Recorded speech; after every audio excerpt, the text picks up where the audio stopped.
Teori bilangan, induksi matematika, notasi sigma, jumlahan untuk bilangan-bilangan yang urut.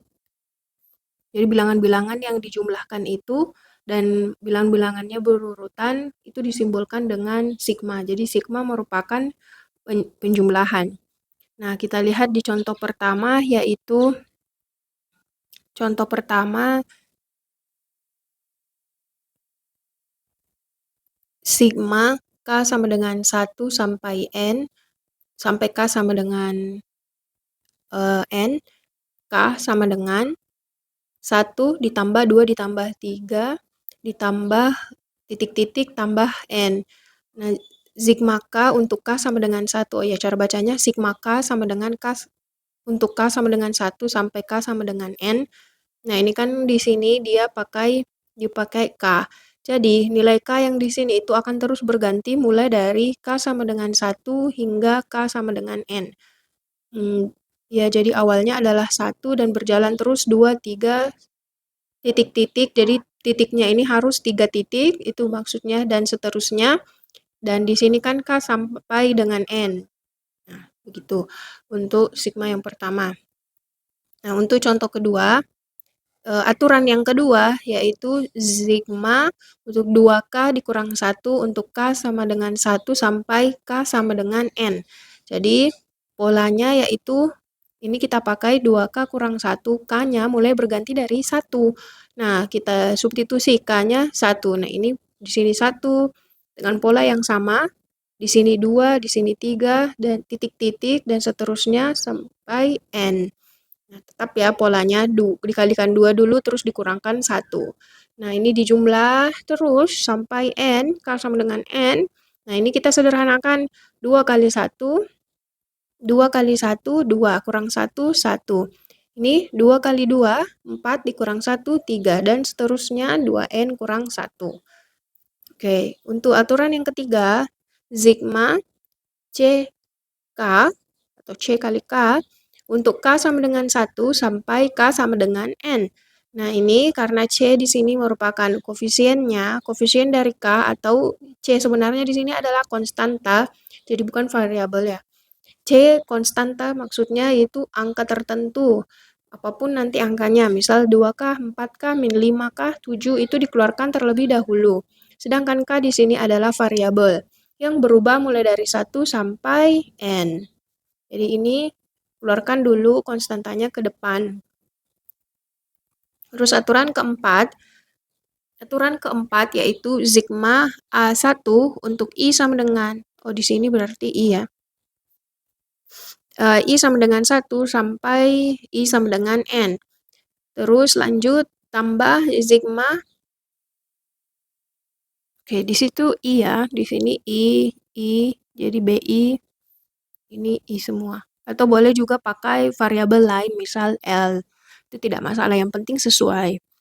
Nah, ini maksud dari aturan keempat ini, maksudnya itu jika ada penjumlahan dan notasi sigmanya persis sama, mulai dari 1 sampai N, nah itu kita keluarkan saja.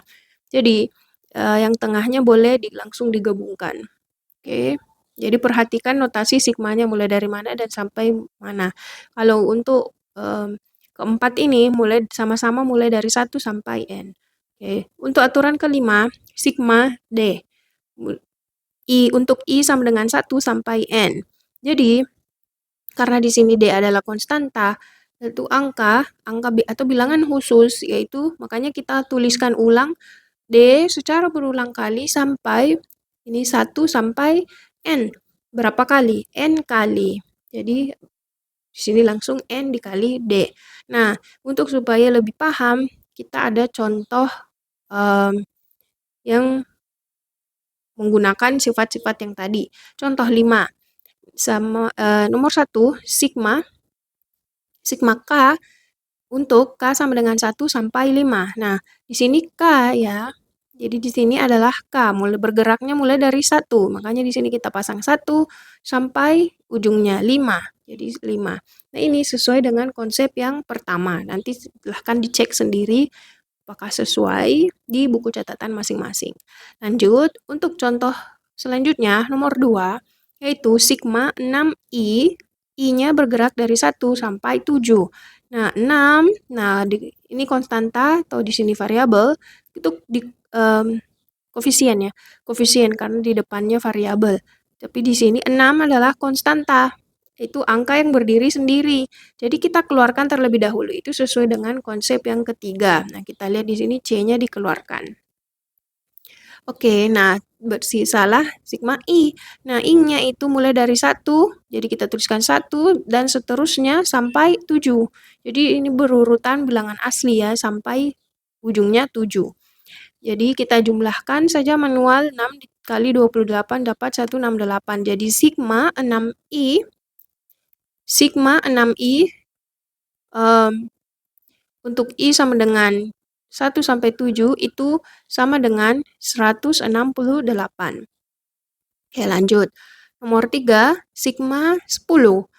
I sama dengan 1 sampai 6. Nah, ini karena di sini konstanta, jadi konstantanya kita ulang sesuai dengan permintaan sigmanya, 6.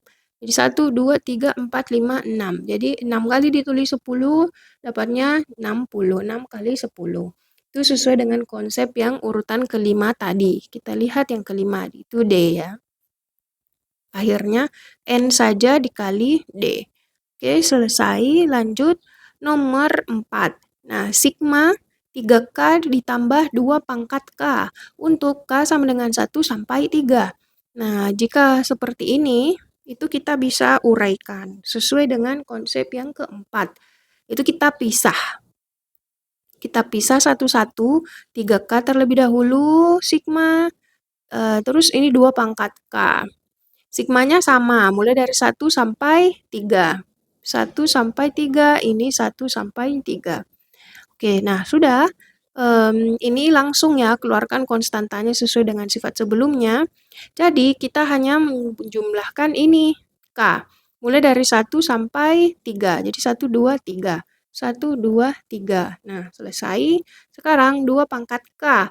K-nya mulai dari 1 sampai 3. Makanya 2 pangkat 1, 2, 3. Sudah selesai. Tinggal kita hitung manual. 1 tambah 2 tambah 3, 6. Nah, 2 pangkat 1, 2. 2 pangkat 2, 4. 2 pangkat 3, 8. Sudah dijumlahkan. 3 kali 6 sama dengan 18. 2 tambah 4 tambah 8, 14. Dapat 32. Jadi, sigma 3K tambah 2 pangkat K untuk K sama dengan 1 sampai 3 adalah 32.